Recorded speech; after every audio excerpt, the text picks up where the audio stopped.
नमस्कार, India News Haryana देख रहे हैं आप। आपके साथ मैं हूं रंजना सिंह राठौड़। बुलेटिन की शुरुआत करेंगे। सोनीपत में खेवड़ा गांव पैरालंपिक में गोल्ड जीतने वाले सुमित अंतल का अभिनंदन समारोह यहां पर हुआ, जिसमें मुख्य अतिथि के रूप में मुख्यमंत्री मनोहर लाल खुद शामिल हुए।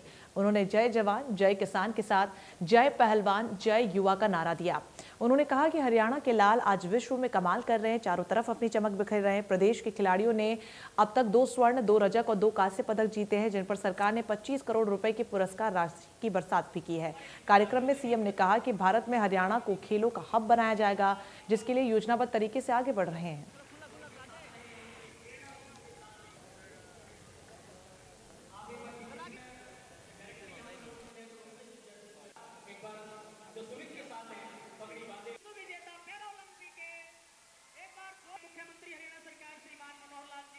हर क्षेत्र में हरियाणा क्षेत्र प्रगति की, चाहे वो खेती की बात हो, किसान का विषय हो।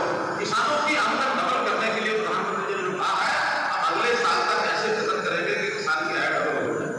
और यहाँ जो आपका ये इलाका है खादर का इलाका तो उपजाऊ है, इतना बढ़िया उपजाऊ है कि जैसे खिलाड़ी सोना लाता है, यहाँ की जमीन के अंदर जब ये ग्रीन हाउस वगैरह लगा करके पीछे गाँव में आसपास क्या था खादर में ग्रीन हाउस लगा के सब्जियां जो बुआई करते हैं वो भी सोना उपजा रहे हैं। तो ये सोना उपजाने वाली जमीन, इसमें भी हमने हर प्रकार की सुविधाएं, बिजली है, पानी है, खाद है, अच्छे टेक्निक है, वैज्ञानिक तरह की खेती है। यहाँ तक जो लोग प्राकृतिक खेती करना चाहते हैं, जो केमिकल खाद को छोड़ करके ऑर्गेनिक खाद डालना चाहते हैं, उनको भी प्रोत्साहन दे रहे हैं, औजारों में प्रोत्साहन दे रहे हैं। जब गाँव के अंदर इस प्रकार का उत्साह प्रोत्साहन जैसे आप लोग दे रहे हैं, ऐसा उत्साह प्रोत्साहन यदि गाँव से मिलना शुरू हो गया तो एक गाँव खेल का केंद्र बनाएंगे।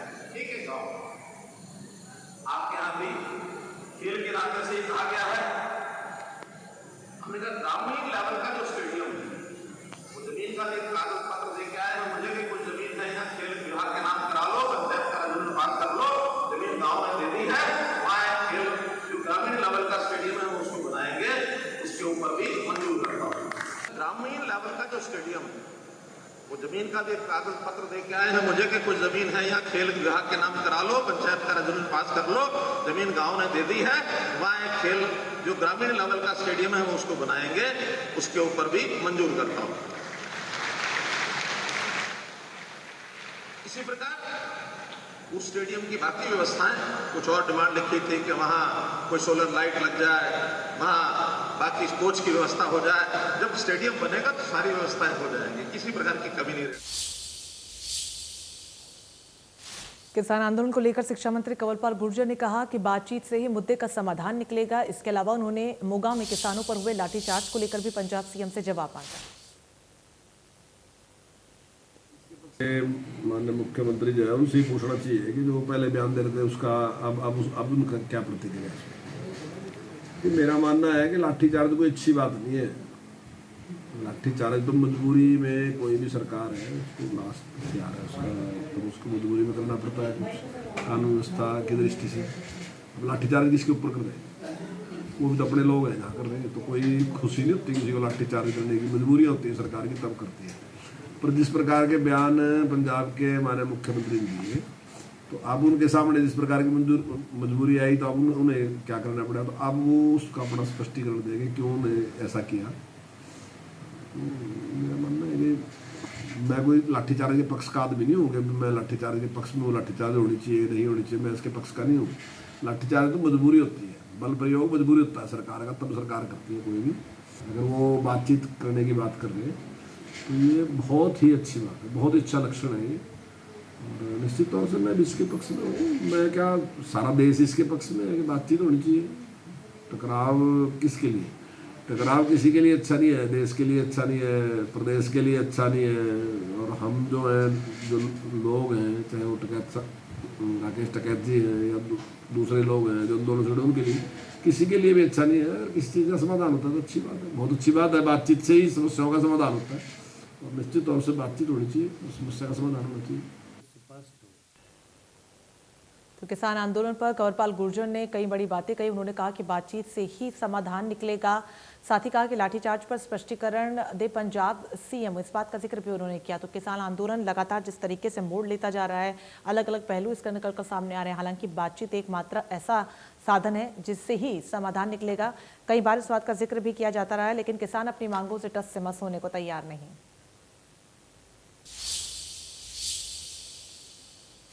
पिछले 9.5 महीने से कृषि कानूनों के खिलाफ किसान लगातार विरोध प्रदर्शन कर रहे हैं। दिल्ली के अलग अलग सीमाओं पर धरना जारी है। अपने हकों की लड़ाई लड़ते हुए किसान 5 सितंबर को मुजफ्फरनगर में होने वाली किसान महापंचायत में शिरकत करने के लिए पहुंचेंगे। सैकड़ों की संख्या में जाकर रेलवे स्टेशन से ट्रेन द्वारा दिल्ली के लिए रवाना हुए। रवाना होने से पहले किसानों ने जाखल रेलवे स्टेशन पर आपको बता दें कि जमकर नारेबाजी की। किसान लाभ सिंह ने बताया कि संयुक्त किसान मोर्चा के आदेश पर किसान अपने हकों की लड़ाई लड़ रहे हैं और वो पीछे नहीं हटेंगे। हल्के काफी गांव से किसान ट्रैक्टर ट्रॉली और अन्य वाहनों से रवाना हुए हैं।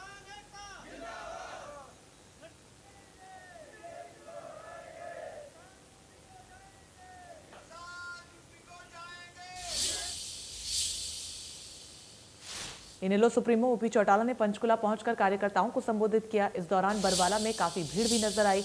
इनेलो पूरे हरियाणा में कार्यक्रम आयोजित कर रही है और इसी कड़ी में ओपी चौटाला पंचकुला पहुंचे, जहां पर कार्यकर्ताओं ने जमकर नारेबाजी की।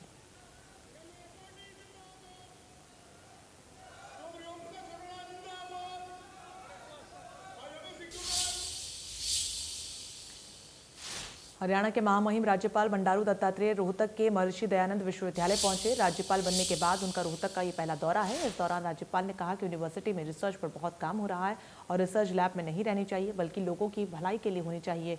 इसके अलावा राज्यपाल ने MDU के खिलाड़ियों को भी सम्मानित किया।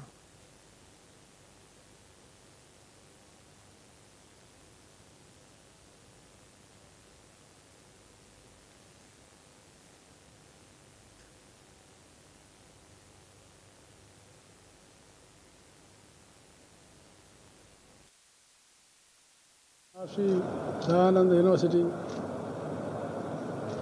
कल हमारे जो टीचर्स डे प्रोग्राम है उसके लिए भी आया हूँ। मुझे बहुत खुशी लगी है कि यहाँ की यूनिवर्सिटी में काफ़ी रिसर्च काम चल रहा है और यूनिवर्सिटी में जो रिसर्च चल रहा है ये जो है केवल रिसर्च लैब में रहना चाहिए। ये रिसर्च जो है जनता के बीच में जाना चाहिए और रिसर्च करके केवल नौकरी के लिए रिसर्च नहीं करना चाहिए, नौकरी देने वाला ऐसा होना चाहिए। तो इसलिए एंटरप्रेन्योरशिप बना और रिसर्च जो है ज़्यादा जनता के उपयोग में आना चाहिए। मुझे खुशी है रिसर्च पे भी अच्छा अमाउंट खर्चा करवा रही और यूनिवर्सिटी नाम से ही बहुत महत्वपूर्ण है। महर्षि दयानंद स्वामी जी जो समाज के जो पूरे अंधविश्वासों को दूर करके एक स्वच्छ समाज को निर्माण करने के लिए उन्होंने बहुत बड़ा त्याग किया है। वैसे उनके नाम से फिर बाद में मैंने जो वातावरण भी देखा काफ़ी अच्छी वातावरण है। तो मैं आशा करता हूँ कि university should become centres of excellency and entrepreneurship. इसलिए हमारा न्यू एजुकेशन पॉलिसी में भी इसी को महत्व दिया है। प्रधानमंत्री नरेंद्र मोदी जी ने भी उनके जो भी skill India, make in India ऐसे जो महत्वाकांक्षी जो प्रोग्राम्स है इसको यूनिवर्सिटी शुड बिकम सेंटर्स। तो वैसे मैं आज यहीं रहूँगा, कल सारा देखने के बाद फिर बात है। ठीक है, थैंक यू। हरियाणा विद्यालय शिक्षा बोर्ड ने री एग्जाम्स और इम्प्रूवमेंट परीक्षा का परिणाम घोषित कर दिया है। 10वीं की परीक्षा का परिणाम 84.8% रहा, जबकि 12वीं की परीक्षा का परिणाम 55.18% रहा। तो वहीं इनेलो सुप्रीमो ने भी 10वीं में अंग्रेजी की परीक्षा 88 अंकों के साथ पास की है। बोर्ड अध्यक्ष जगबीर से खास बातचीत की हमारे सहयोगी रवि चांगला ने। हरियाणा विद्यालय शिक्षा बोर्ड ने 18 अगस्त को आयोजित की गई एक दिनी 10वीं और 12वीं की परीक्षा का परिणाम घोषित कर दिया है। परिणाम की खास बात ये थी कि ये परीक्षा परिणाम अगर 10वीं की बात करें 84.8% रहा है। अगर 12वीं के परीक्षा परिणाम की बात करें 55.18% परीक्षार्थी इस परीक्षा में उत्तीर्ण रहे हैं। अगर सेकेंडरी यानी 10वीं के ओपन स्कूल की परीक्षा की बात करें 64% परीक्षार्थियों ने परीक्षा पास की, जबकि 12वीं ओपन की अगर बात करें तो इस परीक्षा में 45.71% परीक्षार्थी उत्तीर्ण घोषित किए गए। और एक अहम बात ये कि प्रदेश के पूर्व मुख्यमंत्री ओम प्रकाश चौटाला ने भी 10वीं की ये परीक्षा जो है अंग्रेजी विषय की परीक्षा दी थी। इस परीक्षा में वो भी उत्तीर्ण घोषित किए गए हैं। 88% अंक, यानी 100 में से 88 अंक लेकर वो भी पास हुए हैं। आपको बता दें कि ओम प्रकाश चौटाला 12वीं कक्षा की परीक्षा इसी विद्यालय शिक्षा बोर्ड से दे चुके थे, लेकिन उनके परीक्षा परिणाम को इस बिना पर रोक दिया गया था क्योंकि 10वीं की परीक्षा जो कि उनके द्वारा national institute of open schooling यानी दिल्ली ओपन स्कूल से पास की गई थी, उस परीक्षा में अंग्रेजी विषय उनका उत्तीर्ण नहीं था। एडिशनल विषय के तौर पर ओम प्रकाश चौटाला के द्वारा अंग्रेजी की परीक्षा हरियाणा विद्यालय शिक्षा बोर्ड से दी गई। 10वीं की परीक्षा के लिए परीक्षा केंद्र में वो गए, हालांकि उनके द्वारा राइटर के तौर पर एक छात्रा को परीक्षा में बैठाया गया था और जो परीक्षा परिणाम आया है उनका 88 अंक लेकर वो अंग्रेजी विषय की परीक्षा में उत्तीर्ण घोषित किए गए हैं। विद्यालय शिक्षा बोर्ड की आधिकारिक वेबसाइट्स पर तमाम परीक्षा परिणाम डाल दिए गए हैं। जो परीक्षार्थी आगे परीक्षा देना चाहते हैं या जो जिनका री अपीयर आया है वो अब सितंबर के 9 तारीख से शुरू होने वाली परीक्षा में परीक्षा दे पाएंगे। इसके अलावा वो परीक्षार्थी जिन परीक्षार्थियों को विगत में बिना परीक्षा के ही पास किया गया था, जिनके अंक दिए गए थे, जो कि संतुष्ट नहीं थे, वो परीक्षार्थी भी अब परीक्षा दे पाएंगे, चाहे अंक सुधार की परीक्षा की बात करें या फिर एडिशनल विषयों की परीक्षा की बात करें। वीडियो जर्नलिस्ट सुमित अवस्थी के साथ Ravi Jangra, India News Haryana. Paralympic shooter में गोल्ड मेडल विजेता मनीष नरवाल के परिवार में जश्न का माहौल है। हमारे सहयोगी देवेंद्र कौशिक ने मनीष के घर पहुंचकर उनके परिवार वालों से खास बातचीत की। पैरा ओलंपिक में टोक्यो में मनीष नरवाल ने देश का नाम रोशन किया है। 50 मीटर शूटिंग में गोल्ड मेडल जीतकर एक बड़ी उपलब्धि देश के लिए हासिल की है। हमारे साथ में उनके परिवार से उनकी माताजी हैं नरवाल की, उनसे बात कर लेते हैं। माताजी, बहुत बहुत बधाई आपको पहले तो कि गोल्ड मेडल जीता है, देश का नाम रोशन किया है बेटे ने। क्या कहेंगी, पहली प्रतिक्रिया क्या है? बहुत अच्छा लग रहा है जी, देश के गौरव की बात है ये कि बेटा मेडल लेके आया है और वो भी गोल्ड। बहुत ही अच्छी बात है जी, बहुत खुशी है हमें इस बात की। फोन पे बात हो रही थी लगातार। 10 मीटर में वो पीछे 7th पे निकल गया था तो उससे वो थोड़ा सा ज़्यादा नर्वस हो गया था, तो बार बार बात करके उसको समझा रहे थे और आज उसने अपना बिल्कुल बेस्ट दिया। उम्मीद कितनी थी आपको? बहुत उम्मीद थी सर उससे, वो कभी खाली आया ही नहीं। अभी भी उसने अपना ही वर्ल्ड रिकॉर्ड अब तोड़ा है, अभी भी उसी का वर्ल्ड रिकॉर्ड था। बिल्कुल, देखिए आप साफ तौर से यहाँ खुशी का इजहार करते हुए देख सकते हैं कि मिठाई खिलाने का सिलसिला जो है एक दूसरे को वो यहाँ शुरू हो चुका है। और हमारे साथ में मनीष नरवाल के पिता दिलबाग सिंह हैं, उनसे भी बात करेंगे। सर, बहुत बहुत बधाई आपको पहले तो। धन्यवाद साहब, धन्यवाद। क्या कहेंगे, पहली प्रतिक्रिया क्या है? साहब, मैं जो ना सबसे पहले तो अपने पूरे देशवासियों को धन्यवाद करना चाहूँगा, जिनके पूरे देश की दुआएं और आशीर्वाद इस बच्चे के साथ था। मैं सबका धन्यवाद, तहे दिल से धन्यवाद करना चाहूँगा। बाकी इस बच्चे ने जो मेहनत की थी, आज जो ना उस बच्चे की मेहनत सफल हुई। टोक्यो में पैरालंपिक स्पर्धा में कैथल के अजीतनगर गांव के तिरंगबाजी हरविंदर सिंह ने कांस्य पदक जीता। हरविंदर की कामयाबी से गांव में खुशी का माहौल है। हमारे सहयोगी ने हरविंदर सिंह के परिवार से खास बातचीत की है, देखिए। बातचीत करेंगे उनके पिता के साथ। सर, क्या कहेंगे, जो कांस्य पदक जीता है हरविंदर ने, तो कैसा माहौल दिख रहा है? हाँ जी, बहुत बढ़िया माहौल, सारे गांव में खुशी का माहौल है जी, परिवार में खुशी का माहौल है। हाँ जी। तो क्या कहना चाहेंगे, जैसे कि आगे भी कांस्य पदक जीता है, आपकी उनके साथ बातचीत हुई है? जी हाँ, हुई थी रात बातचीत उनके साथ, बहुत बढ़िया रिलैक्स महसूस कर रहे हैं, बड़ी खुशी थी हमें। तो किस प्रकार स्टार्टिंग में जो तजुर्बा था गेम का, किस प्रकार वो खेलते थे, क्या शौक थे उनके? वह शुरू जो पढ़ाई में होशियार था जी लड़का ये, तो पंजाबी यूनिवर्सिटी में उन्होंने जाके उन्होंने गेम स्टार्ट किया 2012 में। जब लंदन ओलंपिक उन्होंने देखा ही टीवी पर, फिर उसको देख के इसके मन में भी थोड़ी जिज्ञासा पैदा हुई भी उन्हें भी खेलूँ। फिर उन्होंने अपने वहाँ कोच थे जीवन जो सिंह तेजा उनके और गौरव शर्मा, उनसे बात करके उन्होंने फिर वहाँ प्रैक्टिस करनी शुरू कर दी उन्होंने। ऐसे फिर धीरे धीरे फिर आगे बढ़ते गए। तो क्या कुछ दिक्कतें उनको आ रही थी, आपका कहाँ उसका आपका सहयोग रहा? हाँ जी, देखो ये दिक्कतें तो इसमें बहुत आई शुरू में। एक बार उन्होंने इस कोचिंग गेम को छोड़ने का उन्होंने मन बना लिया था। फिर उनके जो कोच थे उन्होंने उनको मोटिवेट किया, उनका जो इनका वेंट था उन्होंने चेंज किया उसका। फिर इसलिए फिर उन्होंने फिर प्रैक्टिस दोबारा शुरू की है, तो आज इस मुकाम पर वो पहुंचा है।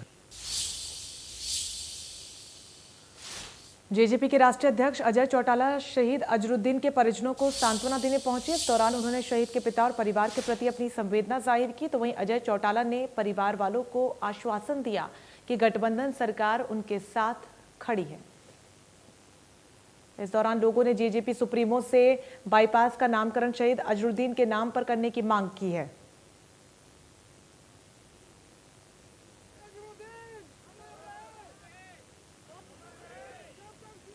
उन्होंने जो सरकार से डिमांड की थी तो सरकार ने पहले ही पूरी की है, और जो बात आज मुझे बताई है उसे भी पूरा करने का काम करेंगे। शहीद तो देश की अमानत है, उसके लिए जितना किया जा सके कम। भारतीय महिला हॉकी उपकप्तान सविता पुनिया के टोक्यो में शानदार प्रदर्शन को लेकर डींग के स्थानीय नई अनाज मंडी स्थित सम्मान समारोह कार्यक्रम रखा गया, जिसमें हॉकी खिलाड़ी सविता पुनिया को समस्त ग्रामीणों द्वारा सम्मानित किया गया। सविता पुनिया से मिलने के लिए महिलाओं, छोटे बच्चों व बुजुर्ग भारी उत्साहित थे। गांव के बुजुर्गों ने सविता पुनिया का फूल माला पहनाकर स्वागत किया। इस मौके पर खिलाड़ी सविता पुनिया ने सबका आभार जताते हुए कहा कि देश के लोगों के आशीर्वाद की बदौलत ही टीम इंडिया ने ओलंपिक में अच्छा प्रदर्शन किया और आगे भी अच्छा प्रदर्शन करते रहेंगे।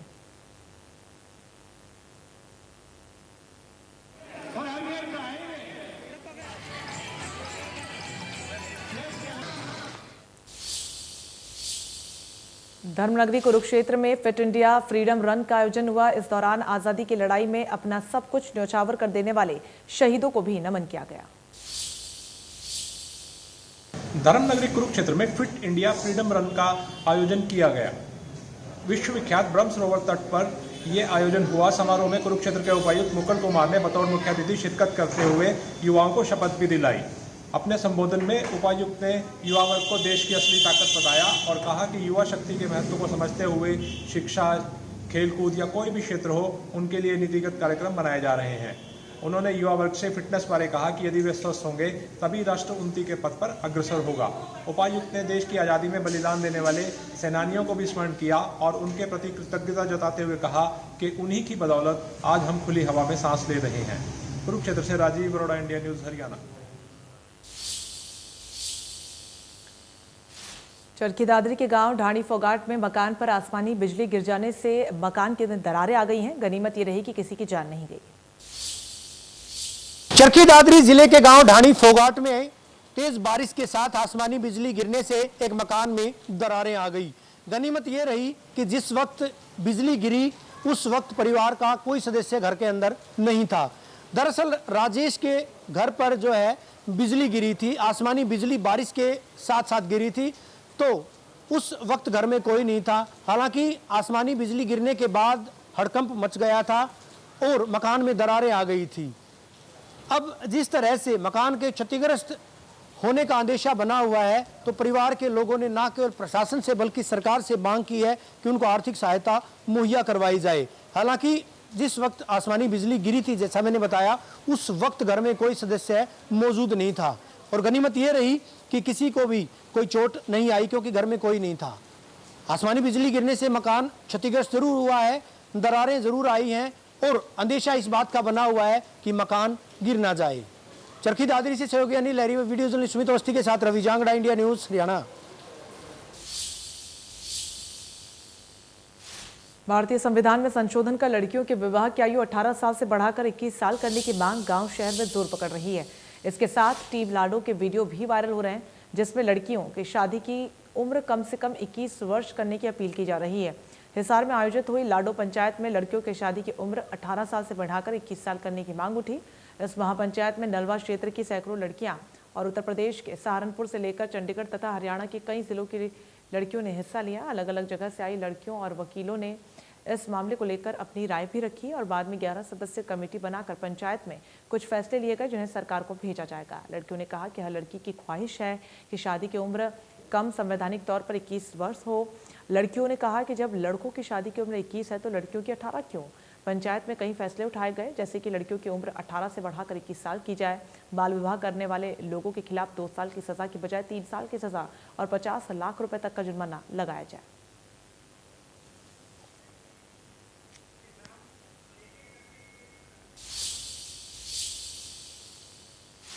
प्रदेश के डीजीपी पीके अग्रवाल ने करनाल रेंज आईजी और 3 जिलों के एसपी के साथ मीटिंग की। बैठक में कैथल, करनार, पानीपत के पुलिस अधीक्षक शामिल हुए। इस दौरान डीजीपी ने कहा कि किसान अपना विरोध शांतिपूर्ण तरीके से करें। इसके साथ ही बैठक में कानून व्यवस्था, अपराध पर लगाम और कई महत्वपूर्ण विषयों पर चर्चा की गई।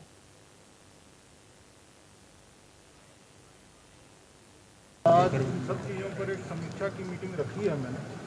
उसमें कई मुद्दे जो है उन पर चर्चा की जाएगी। पहले भी यही कहा था कि जो भी विरोध है शांतिपूर्वक रहे, कानून की पालना की जाए। मैं पुनः वही अपील करूँगा। पर उपायुक्त महोदय, पुलिस अधीक्षक के साथ उनका वार्तालाप हुआ है। ज्यादातर स्कूल खुल चुके हैं। ऐसे में जिन पेरेंट्स को चिंता सता रही है कि कहीं उनका बच्चा संक्रमण की चपेट में ना आ जाए, उनके लिए अच्छी खबर है कि स्कूल में बच्चे डॉक्टर की निगरानी में रहेंगे। अगर किसी भी बच्चे की तबीयत खराब हुई तो उसका तुरंत कोरोना टेस्ट किया जाएगा। स्वास्थ्य विभाग ने इसके लिए 24 डॉक्टर्स की 12 टीमें बनाई हैं, जिनमें नोडल ऑफिसर भी नियुक्त किए गए हैं। नोडल अधिकारी स्कूल में औचक निरीक्षण के साथ साथ बच्चों के स्वास्थ्य पर भी निगरानी रखेंगे।